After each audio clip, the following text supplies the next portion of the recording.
ఈ గవర్నమెంట్ వచ్చిన తర్వాత లా అండ్ ఆర్డర్ చాలా చక్కగా ఉందండి. గత పరిపాలన దృష్టి చూసుకుంటే రెండింటి బేరేజ్ వేసుకుంటే ఇది చాలా చక్కగా ఉందని మాకు అనిపిస్తుంది. అంటే ఇప్పుడు జగన్మోహన్ రెడ్డి అన్నాడు పోలీసుల్ని లా అండ్ ఆర్డర్ సరిగ్గా లేదు, రేపు మా గవర్నమెంట్ బట్టలు తీసి నిలబెడతా, ఉద్యోగాలు తీపిచ్చేస్తా అని మాట్లాడటం కరెక్టేనంటారు అసలు? అది చాలా తప్పండి. ఎందుకంటే గవర్నమెంట్ ఈ గవర్నమెంట్ ఆ గవర్నమెంట్తో పోలీస్ డిపార్ట్మెంట్కి సంబంధం లేదండి. ఏ గవర్నమెంట్ ఉన్నా లా అండ్ ఆర్డర్ ప్రకారంగా పోలీస్ డిపార్ట్మెంట్ నడుస్తూ ఉంటుంది. గతంలో ప్రభుత్వాలు చేసిన ప్రభుత్వంలో ఏమున్నప్పుడు మీకు మన జస్ట్ ఉదాహరణ తీసుకుంటే శ్రీలక్ష్మి గారు చిన్న వయసులో ఐఏఎస్ ఆఫీసర్ అని చెప్పి ఆ రోజున ఆమెకి ఒక మంచి రికార్డ్ ట్రాక్ ఉండేది. కానీ ఆమె పరిస్థితి ఏమైందని ఆ రోజున డాక్టర్ వైఎస్ రాజశేఖర్ గారు ముఖ్యమంత్రి హయాంలో ఆ ఓబులాపురం గండ్ల కేసులో ఆవిడ ముద్దాయిగా మరి కొన్నాళ్ళు జైలు శిక్ష అనిపించింది. అంటే పార్టీలకు అతీతంగా డిపార్ట్మెంట్లు పనిచేయకుండా ప్రభుత్వాలు చేస్తూ ఉంటాయి. కానీ ఈ ప్రభుత్వంలో ఎవరి పని వాళ్ళు చేసుకున్న జస్ట్ ఉదాహరణ నిన్న వైఎస్ భారతి గారిని మరి ఆ కిరణ్ కుమార్ అనే వ్యక్తి దుర్భాషలాడుతూ విని వెంటనే మరి పార్టీకి అతను ఏం చేశాడో మనకు తెలియదు. సోషల్ యాక్టివిటీస్లో అతను ఎన్నిసార్లు పార్టీకి ప్రచారం మనకే తెలియదు. కానీ మరి అతను కొంతమంది అతను ఆ పార్టీకి ఆయన సపోర్టర్ అని చెప్తున్నారు. అయినప్పుడు కూడా వెంటనే తీసుకుని అరెస్ట్ చేయడం జరిగింది, రిమాండ్ చేయడం జరిగింది. అంటే ఇక్కడ ప్రభుత్వం ఒక విషయం తెలియజేస్తుంది ఏంటంటే ఈ పార్టీ ఆ పార్టీ అని కదా సోషల్ మీడియాలో ఎవరైనా కానీ వ్యక్తిత్వ హననానికి పాల్పడితే ఖచ్చితంగా వాళ్ళకి శిక్ష వేస్తాము. లా అండ్ ఆర్డర్ ఎట్టి పరిస్థితుల్లో కూడా 4 పాదాలు కరెక్ట్గా నడిపిస్తామన్న దానికి సూచన. అంటే ఇప్పుడు కొంత వైసీపీ మాజీ ఎమ్మెల్యే మాజీ ముఖ్యమంత్రి అయ్యుండి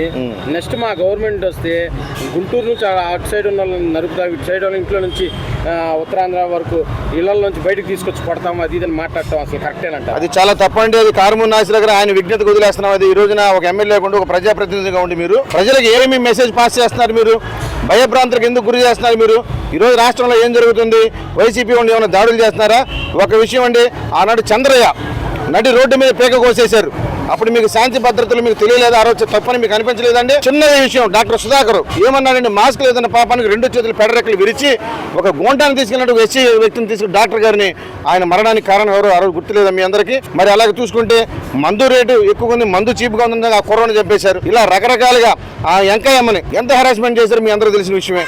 మరి అటువంటి చర్యలు ఈరోజు జరుగుతున్నాయా సోషల్ మీడియాలో? మరి ఆ రోజున మరి ఉదాహరణ చెప్తున్నానండి, మనం అనుకోవద్దు. మరి శ్రీరెడ్డి విషయం తీసుకోండి. శ్రీరెడ్డి ఎంత ఘోరంగా మాట్లాడింది, లోకేష్ యొక్క వ్యక్తిత్వాన్ని గురించి మాట్లాడారు, రోజా గారు మాట్లాడారు, అంబట్రాంబాబు మాట్లాడారు. మరి వీళ్ళందరి మీద కూడా కేసులు పెట్టాలి, మరి వీళ్ళందరినీ అరెస్ట్ చేయాలి.